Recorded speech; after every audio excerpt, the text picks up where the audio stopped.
So we've got the podcast.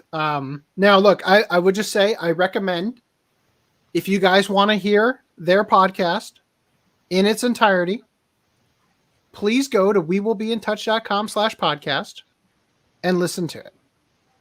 The version I'm going to show you, we've cut up a lot and we have removed ers and ums and made things more tolerable. And so it is not a direct copy of what they said, but I think if you listen to our version and their version, you will recognize, oh, they cut that out. That makes sense, right? So we haven't substantially cut anything out other than to save time and whatnot. I'm not sure. Yeah, I'm not sure we're gonna go through the whole thing. So, do you guys before we jump in? Do you have anything? Have you guys listened to their podcast? Yes, probably twice at this point. I've listened to it like maybe 4 or 5. Okay, now. Before we start, though, you should start your hour timer or whatever it is. Well, it's 7:19, so at like 7:25, maybe. I don't know. So they pathetically attempt in this podcast to reform the narrative by obfuscating the truth and tackling absolutely nothing but straw man arguments. And we're going to hear that in a minute. Now, they start the podcast by introducing themselves, and I want you guys to hear how they specifically choose to introduce Monica. Oh my gosh. Oh my gosh. I'll pull it back here. Can I brag about you? Oh my gosh. Oh my gosh. True or false, Monica? Are you the most prolific female voice actor in anime? I will say that there is a site that has me listed as having done more English dub voices in anime than anybody else. And I'm not even a competitive person, but I'm a little competitive now because apparently I'm so close to like the next Japanese voice actor. Who's like the top of the top. So there's a part of me that's like... you've almost recorded more characters in anime than almost anyone in the entire world. There's one person above you. There's one person. Wow, that's really funny. That's really funny. But you know, hey, did that person sue you? No. Oh, that's so interesting. Because I would think if you were Japanese. jealous of anyone, it would be that person. But I mean, think you're that's okay. why some of it is just kind of crazy. For example, there's a show called Tsubasa Reservoir Chronicles, and I'm one of the leads, and my name does not appear on the box, but Vic Mignogna's name does. Oh, God, you can't even sell a movie. Even though I'm the lead character. F.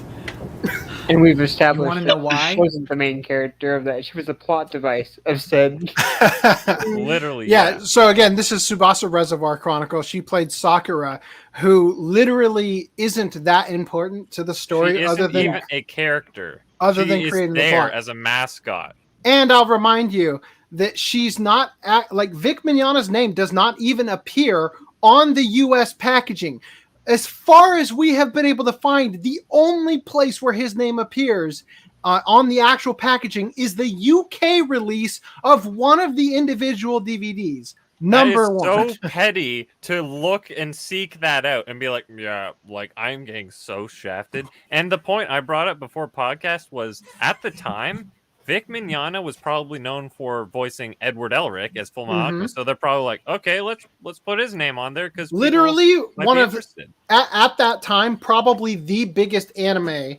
This was like what 2007 maybe Something like that, yeah. 2008 maybe. It was probably the biggest anime in the Western world at that time. Like that was the most popular thing happening at that moment. Apart from something like maybe Dragon Ball Z or whatever, but still, like Vic was it was like the biggest, highest role in the show, probably. No, in 2008, it was significantly more popular in the anime sphere than Dragon Ball was. Significantly. Well, I'm saying I don't think they had Dragon Ball voice actors. Well, I guess they did have Chris Sabat, which is Vegeta or whatever. But and Piccolo and Yamcha and the whole cast. Yeah, he's the whole cast of Dragon Ball Z and Guru. But the point is like the voice, the character Vic voiced was a more major character. He played a bigger role in actually like the conflicts and whatnot, like defending Sakura and finding those feathers. He was Phi? Is that his name? I Phi don't remember the names, D-fluoride or but something like that? he was the blonde guy that the was blonde guy. helping, the other characters. Yeah. Anyway, so regardless, I've included this here to show the petty jealousy, right? And you can hear Nick Rekieta's voice. There it is. Right there. He's on the box and I'm not on it.